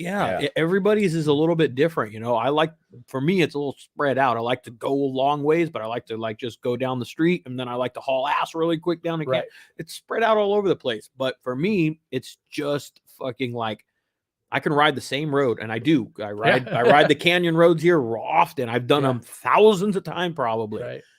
And the scenery changes during the seasons, but the fucking curve is the same. And but every time I come back from it, I'm like, oh, that's what I needed. I feel good now. Bring on my problems, you know, bring them back on. I'm ready to take them on and shit, you know. That's what it's like inside of a helmet, you know. Well, you guys keep slaying it, man. You guys sound like you're doing good damn things out there in the Antelope Valley, you know, area. It's all through there, right? You guys head out Victorville, all kinds of other places, I'd assume, Victorville, Cal City, Rialto, San Bernardino, IE. We go down to the San Bernardino area, Hemet, Palm Desert. So we're throughout SoCal, basically, from Bakersfield South to San Diego. And, you know, we're riding wherever we can. And then we go out to Arizona. We go out to Bike Week out there for Arizona Bike Week. I know it's coming up in the beginning of April as well. Then there's the River Run. That's Laughlin River Run. Laughlin River Run. So that one's coming up, you know. And so there's a lot. And we go out there and we do those rides as well. And we run into a lot of the same clubs or individuals that ride out here in Cali. They're out there and we come across them. They see us, we see them. We come say, you know, what's up? And you know, it's just the culture, like you said. And we run into a lot of these people, and it's just good times everywhere we go. And being able to get away and go do that, you know. And and then giving back, like, so we have that coming up, and then we have a bike night that's going to be coming up at the Palmdale Oaks Lodge. So that's going to start. Is that going to be a monthly thing or weekly? That's what is going that? to be on. We're trying to iron out the details, but we're looking at Friday nights. So it'll be Friday nights at the Palmdale Oaks Lodge starting in like March or April. Cool. We're not sure exactly. We're trying to iron out details on that still, but we know we did it before and we want to bring it back. We're just trying to iron out the details, but it'll be Friday night for sure. And it'll be at least two probably every other Friday. So probably like either the first and third Friday or the second and fourth. And we'll have a live band there. We'll have some, a few vendors, and just come have a good time, and we'll have some sponsors, of course. So we'll probably raffle off some helmets or some T-shirts or win some cool shit along the way. So you can get some good gear while you're out there, and we'll do it.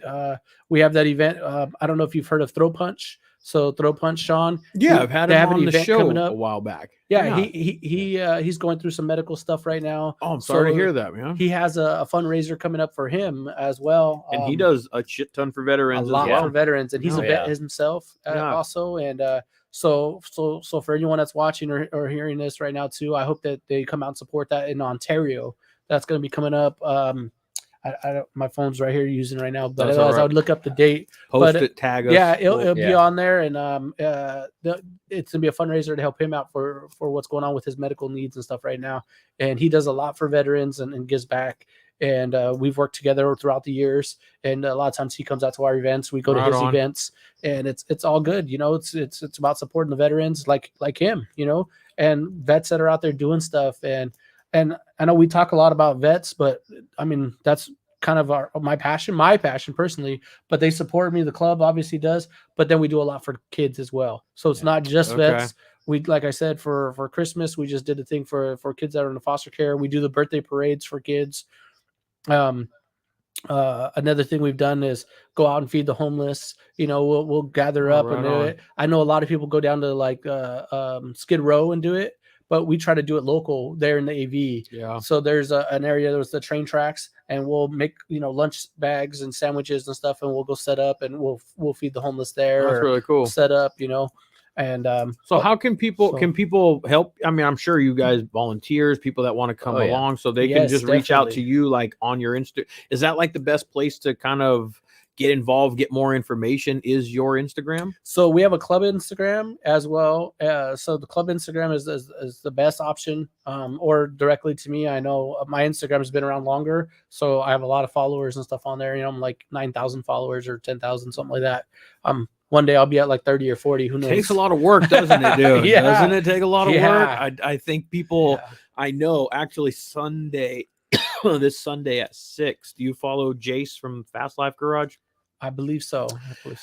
He's been podcasting for years. He's up to episode like 300 something. He's been doing it for a minute. Anyways, I'm going to sit down with him on Instagram Live. We're going to podcast. We're going to go Instagram Live, and that's kind of what we were going to talk about a little bit is, the grind, the behind the scenes, the being in front of a camera, the getting comfortable, like a lot of what people don't kind of see and think about, like I said, with planning your events. And people see me doing it and they're like, oh, it looks so much fun and it looks so cool. Look at all this shit. I was fucking stressing setting this shit up before you guys got here because the world went to shit right before you guys got here. And it's not always like so. Anyways, him and I were going to sit down and just have a little bullshit session with that. And, you got to let people know the real deal, the behind the scenes type shit, Yeah, it takes a lot, do it. We have a lot of followers and we appreciate everyone. Like I said, how long you been at that page? At my page, I'm curious because you say you're hitting the 10K. That's a significant number. If you're not in the 10K yet, once you hit that number, that's a nice notch on the belt. That's for sure. Right. Yeah, no, I appreciate that. I'm at 8,000 something, but I'm close to 10. I'm getting there, and on one of my Instagrams, I have 3 Instagrams, unfortunately. But me too. He sends me stuff on every single one. I know. Yeah. It's like, oh, this one, oh, this one, this one. I was like, dude. Yeah. It's so I know his pain. I sadly know his pain. Yeah. Yeah. So I have one. I started just AV Event 661, and that's just like to support local events and stuff that's going on here in SoCal and whatnot. And then I have my personal Instagram, which is Doc, what is it? Doc Culture, right? Well, Doc Culture is one, and I was I'm branding myself, so it's called Doc Culture, which is daily out cruising. And that's my Instagram now that I run, but I had one before that, and that's the one that I have the most followers on. But I don't use it as much because Instagram like limited me on doing stuff on it. I don't know why. I guess I don't know if I had to make it a professional account or what I had to do, but it was limiting me. So then I don't use it as much, but that one I have, like I said, like over 8,000 followers on it, and it's still growing. And I don't even use it that much now, but it's still growing of people, because I still tag stuff on it and I still put it up. But I've had that Instagram for a couple years. I'd probably say 5 years. I would say it's a grind, boy. It's a grind. It is. I think people definitely, if you're not running it, like you said, as a branding method or as a business, and you're just using it for really what it really was intended to advertise, essentially, is what they made it for, to make some money, to market, and that's what it was intended for. But if you're using it for just your personal, to share your this and that, it's fun, it's a good time. It's when you flip the switch and you're like, okay, this is essentially for a business or a brand or whatever you're doing. This is a website. That's the way you kind of have to interpret this thing, is like, this is a daily updated stinking website that I am managing and running and responding to messages. It's a monster. It's a beast, man. That's why I was talking to Jace. I'm like, dude, we should sit down and talk. Like, people see us and think it's cool and it's fun, and it is. Don't get me wrong, fellas. It is, but it's a monster to do it until you're actually sitting in that driver's seat. You are in 3 different accounts. I do the same. I do this account. I do my motorcycle one, and then very small window of people, small people that have my like personal family one. Right. Those are just family and friends that are on that. And that's my kids and my wife. And I have had to break bread or something with you and pray at a table with you or something to let you in on that one. You know what I'm saying? So I know your struggle and your effort put into it, man. It's a lot. It's a lot to juggle, dude. Yeah. And there's a reason that we do that. People are, what do you have 3 Instagram accounts for? For that reason, man. I got different outlets. I got different ventures, Exactly. Yeah. You just see the family and you see me do that. You don't pay any attention to my hustle and my grind and my fucking, my go-getter.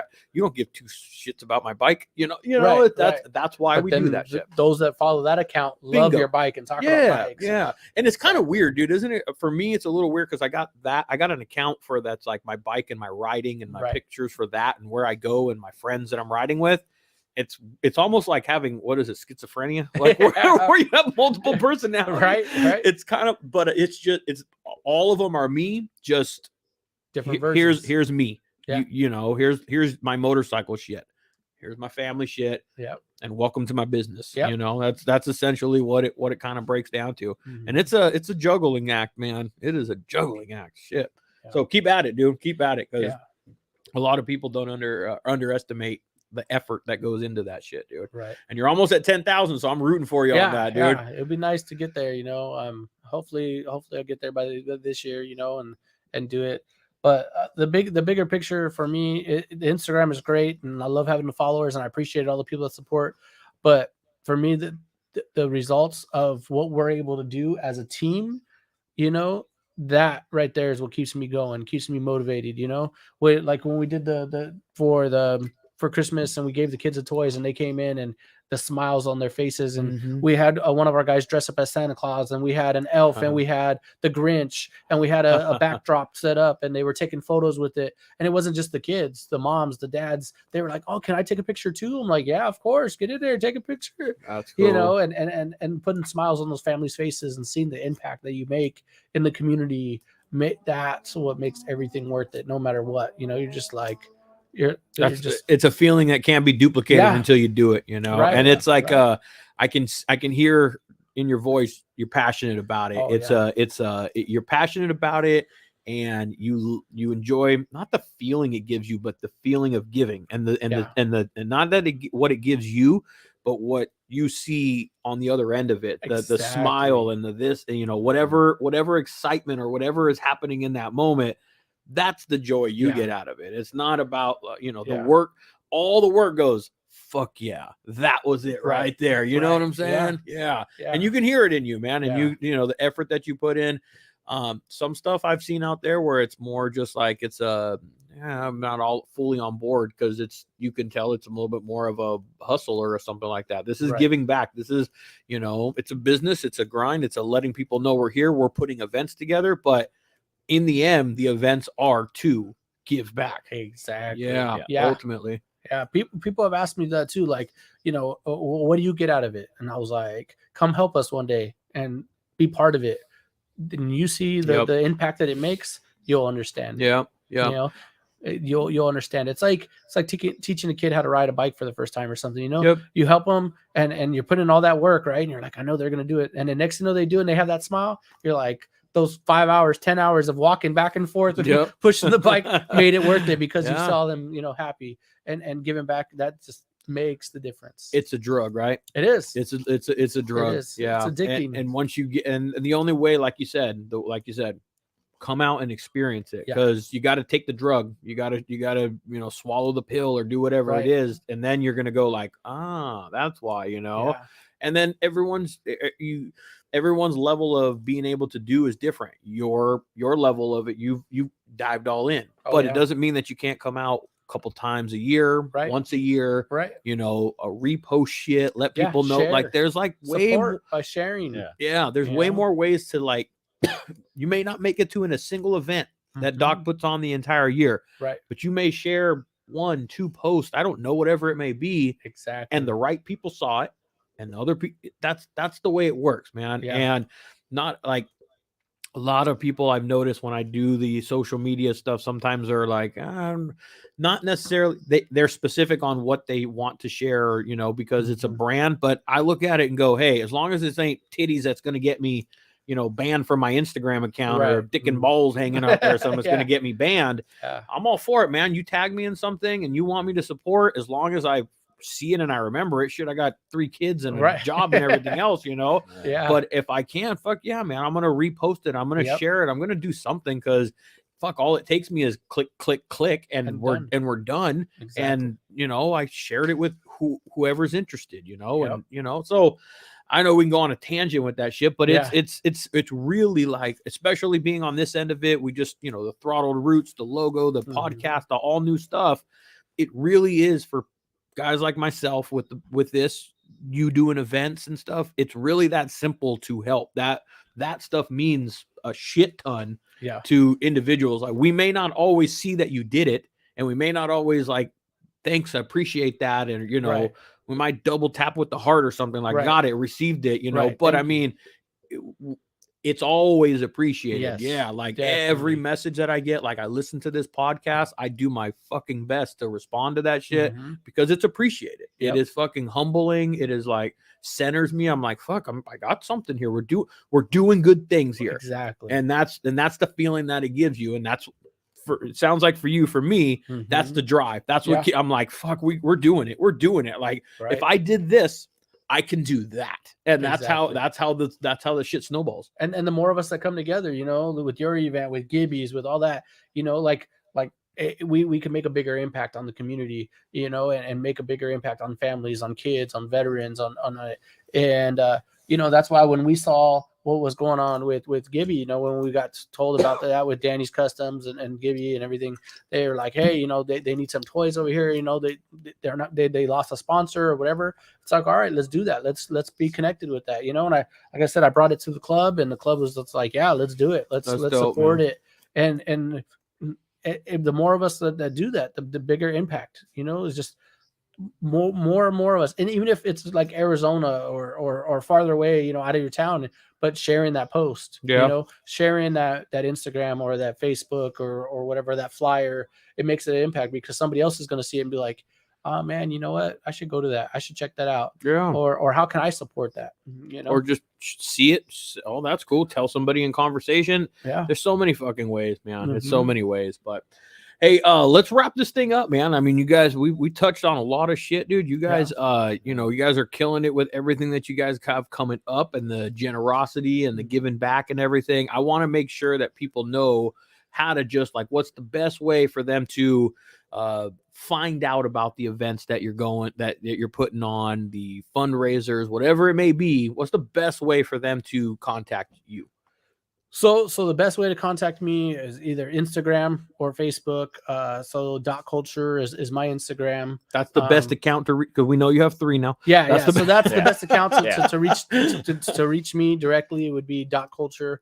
That would be the best Instagram to contact myself. Okay. And then we have the club Instagram, which is 1776 Patriots of America MC, which is it's just the letters. He'll pull it up real quick. Okay. Just to make sure we have it, on there. But there's the club page as well, and everything that's going on. I couldn't do without the club, obviously. 1776 POA MC. Yeah, POA MC. Yeah, 1776 POA MC. They only let you have so many stuff in the thing, so we're like, all right, well.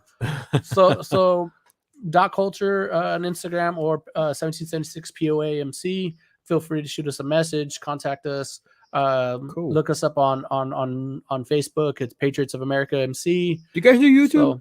So, I do have a YouTube account as well. It's .culture. Okay. So if you look up YouTube, I could send that to you as well. But it's I have an account. It has a few videos on there that I've shared from our events. Dope. I'm trying to build that up as well. I just started that. It's a whole nother thing. Yeah, I just started that a couple months ago, so it's pretty new account. But I'm working on trying to make videos and uploading without getting flagged, because you have to be careful. They flag you, I guess. I got like 2 videos flagged already. For what? Just music or different stuff that was not authorized, I guess. And then I was like, okay, my bad. I know. It's like you have to be, because I just started doing it myself. About a month ago, I started frequently posting. Like I'm trying to post a new one every week. Right. That's my fucking already post a new podcast every week, and I'm gonna try and do a new video drop every fucking week. I should have my head examined.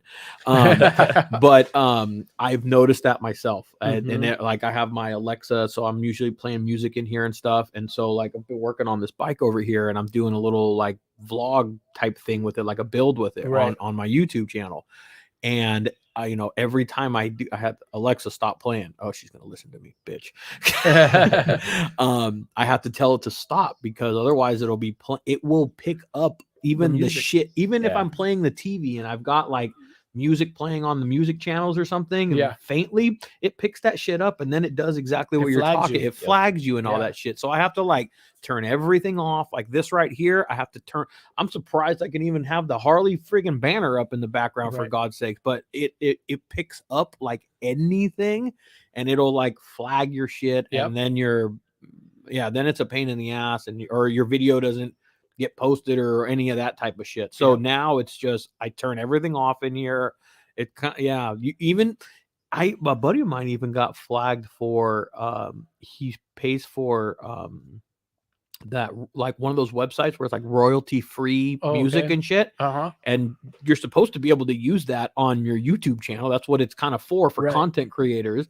And a couple of his things still got freaking flagged for having that. He's like, I pay for this. I don't understand. Right. I pay monthly to use this shit. Yeah. And it still got flagged. So now it's just no noise in the background. It's just videos. I turn it all off because I learned and I heard other people having to deal with that shit. Yeah, it's isn't it crazy how bad technology is? They got us wrapped around their finger, man. Yeah, it's kind of scary. And they know that little tune or that little beat or whatever, and boom, it's flagged. They know through a program, they hear a little thing. Oh, nope. Do you remember the first? I don't know if you guys remember. I'm going to either age myself or date myself with the phone or the app, or maybe they still have it. But it was an app, and it was the best fucking thing when smartphones came out. And I was like, "This is the fucking coolest!" Because you know when you could never remember a song, it was called Shazam. Oh yeah, and you fucking and then it tell you this is the song and this is the this. That was fucking YouTube, or that was the beginning of the end. Basically, that was like voice recognition. We got screwed after all that shit, because now they could tell. They could tell if you use anything. The smartphones, man, we gave up. They're great for us. I love them, but man, when they introduce smartphones to our society, we as the consumers, I know, but I don't even think about it. Don't ever remember and pay attention to how much fucking information I provide these people by being on that damn phone, man. Oh, it yeah. is Everything. it's scary, dude. It's so phone. scary. That thing listens to me all the time. I'm surprised it has because we're using it. Normally I'm podcasting and it'll go, I couldn't quite understand that. It's fucking listening to me all the time, dude. It's scary. Yeah, it's kind of scary. I gotta turn that shit off, but what are you gonna do? What are you gonna do? So, well, anything else, fellas? I mean, anything else that on events or anything that's coming up that we want to make sure that we touch on? Got anything? You got anything, Meg? No, I think that's I think we covered it. Man. Yeah, man. I mean, we're always doing good. We're always out there. We're always doing stuff. If you ever want to figure out what we're doing that week, hit us up. We'll come for a ride. Hell, you can sit on the back of one of our bikes if you don't have a bike, or if you want to just follow in the car to see what we're doing. That's cool. Hang out with us and see bikes ride. Hey, you're more than welcome. Hang out wherever the lunch spot is that you're going or something. Or come hang out with us. Come check it out. Have a chat. We're always open. We're very friendly. We're not. I mean, that's one thing that a lot of people have a persona of, like, bikers don't get along. Whatever, they're mean. Whatever, it's the whole thing, and it's it's not like that. And it's we're friendly, very family oriented, and we're we invite everyone. We're very community based. We all have a tough looking exterior, but like once you kind of I still got the baby face, but we're teddy bears, man. Like, really, I mean, listen, don't poke the bear. You don't need to come and poke me and wake me up and shit. But I'm a but once you turn that switch on, well, that's the only side of me you're gonna see. I used to be that asshole that was like puff chest. You looking at me? I used to be that guy, but that was the young, hot-blooded, testosterone driven dumbass, like looking to get into trouble Ray. Times change, and I still look that way. Don't get me wrong. I know walking down the street I don't look like the most like approachable guy, but don't judge a book by its cover type shit, right? That's then bikers are bikers, or that what we're labeling us or whatever we want to call us. We kind of do, more often than not, and that's all right. Everybody has their stereotypes for every genre of people, right?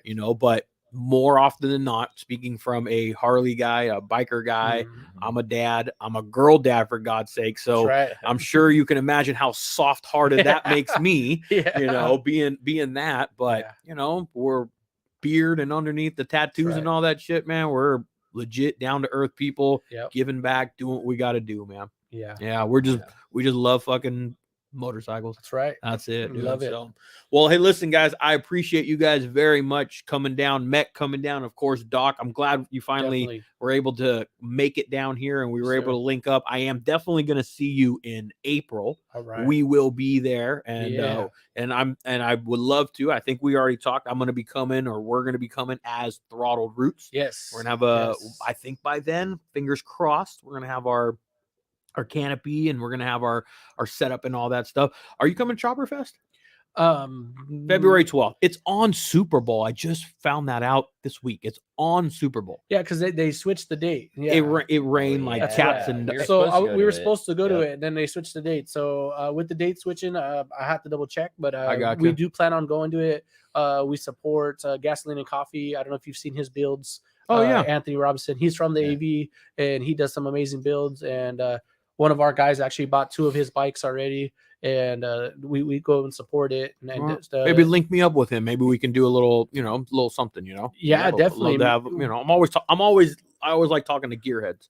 Yeah. He builds some awesome bikes, and he takes them to Born Free, and he shows off the bikes and stuff, and he does a very good job. And float it to him. You got that little in right there. Yeah, float it over to him and send me the Instagram. I don't know that I follow it at the moment. Gasoline and Coffee is what it is. But I'll shoot that to you as well. Okay.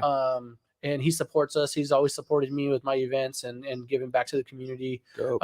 He's all about that, and so we appreciate him. We appreciate all the sponsors. Like I said, we're sponsored by we have Russ Brown that sponsors us, so we appreciate them very much. We appreciate AV Harley, Gasoline and Coffee, PF Liquidations. There's so many out there that I can't even remember all top of my head, but if it wasn't for them, we couldn't keep doing what we do. And if anyone else is out there that wants to sponsor or be part of it or help us out in any way they can, in any way they can come out and take volunteers, like I said, or if they just want to give some funds to do it, or some items to donate that we raffle off at our events. We raffle off cleaning kits, we raffle off t-shirts, whatever you want to give. Whatever you want to give, handmade stuff, if you crochet, and you make mittens or wwhatever, we'll raffle it off, and that money goes back to help the cause that we're doing. So anyone else out there that hears that, I feel free to hit us up and get involved and connect. For sure. And anybody that's interested in thought about throwing your own event, I hope you got just a little taste just with what we're talking. These are just some of the stuff, but there's a lot more in between stuff that has to work. But just if you're listening from out of state, you're listening somewhere else, it's an effort, but it's an effort that is rewarding, and it's an effort that is beneficial to other parties. It's not just like a selfish, type thing. So you will get something out of it. And I'm sure if you hit up Doc real quick, hey man, how'd you go about doing this? I'm sure he'd be helped. Wouldn't mind, not to add more to your plate, but you're welcome. No problem. I know. My bad. No, it's all good, man. I love helping people, and the more people that are out there doing events and doing things, giving back, it's awesome. You know what I mean? There's so many different things. Like I said, always, from people going down and feeding the homeless at Skid Row, to finish feeding the homeless in your own neighborhood, to the like, I know, and during Christmas, a lot of people do the toy drives and stuff, which is great, and there's so many, we can't always make all of them, but we go to the ones we can, and we try to schedule, and sometimes we'll hit more than one in one day, and it's a lot, but we try to support as much as we can to give back. And we want to be able to do that throughout the year, not just during Christmas, So anyone that's got we stuff, leave in the AM and we don't get back till wee hours of the night, because we're going boom, boom, boom, boom, just hitting as much as we can, trying to do as much as we can in the time that we have. That's cool, man. So well, that's what it's about. That's what having brothers is about. It's doing shit, and it's doing it on bikes. It's doing it on it's spending miles together. It's roadside repairs. It's road beers, it's little shit like that, it's that adds up, and you'll love it when you'll appreciate it all, when long night or not, long day or not, you'll appreciate it when you come home and put your head on the pillow.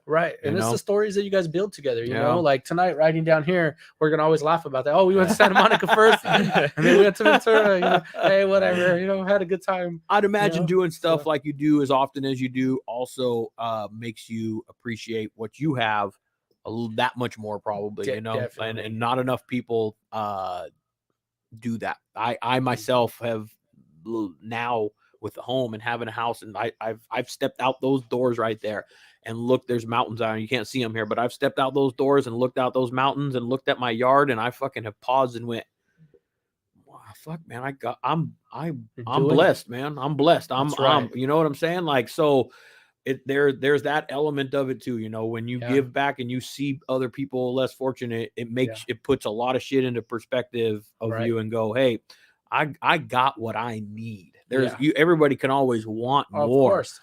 But when moments like that, when I've walked out that door and seen that, I'm like, you know what? There's people that fucking wish they had what I had. There's people that wish they had one motorcycle, and I'm staring at 3. So doing shit like that, man, it'll put shit into perspective for you really quick. When you see people that are in need, less fortunate, whatever it may be, it'll make you hug your kids a little bit more, or and so kudos to you, man. Keep fucking killing it. Keep going out there and doing it, man. It's a passion. I can tell this isn't just like it's having a good time. This is this is like inside of you. You know what I'm saying? It's in your soul to do it. It comes through. So keep doing it, Doc. Appreciate and Mech, keep up with him. I mean, he does. He's a bit older than me, but I still got to keep up with him, man. I'm a young gun, and I can't even keep up. No, he does good, and I couldn't do it without the whole team. The club, everyone. Like I said, everyone in the club, and then those that just support us, you know, and other clubs that support us. So, you know, Kings Amongst Kings, Palmdale Oaks Lodge, you know, Old School, you know, there's just so many. I mean, I apologize if I didn't mention you guys, No, but all good, you know what I man. mean? There's so many clubs out there that support us. They come out and they always, you know, hey, what can we do? Or hey, we'll roll through, you know, and they help, you know, they brought us toys for our toy drive. They've done everything, you know, PF liquidations. Like I said, he's helped a lot, you know, Project Homage to Our Heroes. We give back to them. But when we were sorting the toys, he was there and his team was there to help us sort the toys, you know what I mean? Because we support them, they support us, you know. That's the way it works. And so it makes the world go around, man. Exactly. That's what makes we all the world go support around. each other. That's it. Well, on that note, fellas, you guys have a safe ride back home. I know, and don't back to Antelope Valley, right? Maybe, back to Palmdale. Are you going to go to Santa Monica first, or are you going to do the full loop? Just do it. Just backtrack backtrack it. Yeah. Well, if you really want to do the full loop, head up there towards Santa Maria. Oh, there we go. Okay, let's go to Vegas. There you go. Well, whichever way you get back home safe. Definitely I appreciate you guys coming. You guys are always welcome here. This table's always open for you. Once you sit at this table, your family now with this shit. So you're welcome here. Tag me in anything that you guys would like me to share and that I can share. I will support. I will see you in April. Definitely. See you April 8th for sure. Antelope Valley Harley. Everyone get your ass out there April 8th. Go hit up Doc to pre-register your motorcycle, your cars, and all that stuff. And we'll see you guys all on April 8th. Yeah? Sounds good, bro. All right, gentlemen. You guys have a good rest of the night. All right, later. Well, good shit, fellas. Let me end this one over here. We'll end problem. yeah. We'll grab the phones. Oh yeah, I forgot.